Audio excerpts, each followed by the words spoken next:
Here's what the NFL career passing leaderboard will look like in 2025. When Peyton Manning took the all-time passing crown in 2015, it felt like history was being rewritten in real time. Ever since Johnny Unitas took the throne in 1968, the coronation of a new passing king has been a generational event. It's occurred an average of every 11.8 seasons, and each new king has raised the standard an average of 7,925 yards higher than his predecessor. But Manning usurped a contemporary of his, Brett Favre, and he did it by just 102 yards. Drew Brees now leads a host of active passers with legitimate claims to the throne, 5,829 yards away from the keep and closing fast. Tom Brady, who just turned 57 and plans to play until he is 65, is not far off either. In fact, if you squint hard enough, the top of the career passing leaderboard is beginning to look more like a list of current starting quarterbacks. So how long will Manning hold them all off, and what will the order of succession be in years to come?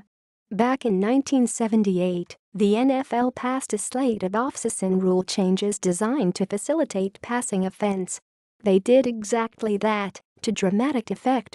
With a new 16-game regular season schedule, 38-year-old Vikings quarterback Fran Tarkenton blew away his career single-season record in his last year in the NFL. His league-leading 3,468 yards for the season padded his lead atop the all-time passing rankings and pushed him to a career mark that wouldn't be broken for 17 years.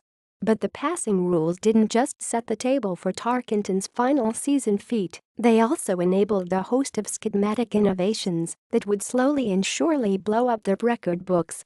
San Diego Chargers head coach Don Coryell built a vertical passing attack that led the NFL in passing yardage 6 straight seasons. San Francisco 49ers head coach Bill Walsh devised a short route passing attack that made heavy use of running backs and tight ends as pass catchers, a system popularly called the West Coast offense. These innovations proliferated throughout the league, along with many others. Mouse Davis's run and shoot, Tom Moore's simple but devastating ace-based Indianapolis Colts offense, Mike Martz's greatest show on turf, and a massive, league-wide shift to shotgun-based alignments. Add in waves of quarterback-protecting rule changes in groups of pass catchers with unprecedented size speed traits, and it's no wonder that passing is more effective than ever. And no wonder the league's play-calling balance has tipped heavily toward the aerial game.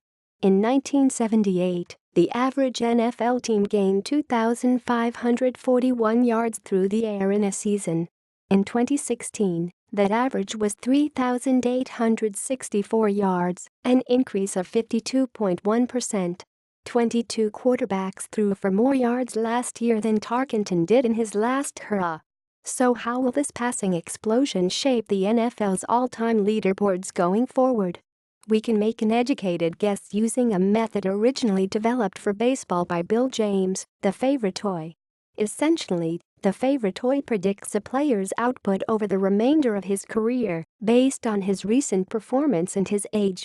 We created our own version for NFL quarterbacks, predicting future yardage totals using a sample of passers who logged at least 10 pro seasons, since we're applying the model to established QBs who have already racked up a lot of yards and whose careers came entirely after the 1978 rule changes. Point 1. After plugging in the numbers for active quarterbacks, here's what the Favre toy model thinks is in store for the NFL passing charts over the next decade. The algorithm predicts New Orleans Saints quarterback Drew Brees will ascend from his current third-place spot to pass Manning during the 2018 season and finish his career the following year with 77,324 yards, 5,384 yards more than Peyton.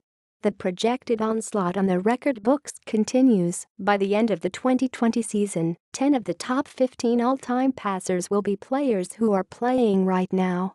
By 2022, middling starters like Andy Dalton and Alex Smith will leave Hall of Famers like Dan Fouts, the triggerman of Coryell's record-breaking Chargers, in history's dustbin. By 2025, the revolution will be complete. Manning, Favre, Marino, John Elway, Warren Moon and Vinny Testaverde will be the only players not playing right now who will remain in the top 25. Matt Ryan and Matthew Stafford will pass Marino for the 5th and 6th spots on the list, and 11 of the top 15 spots will go to active starting QBs.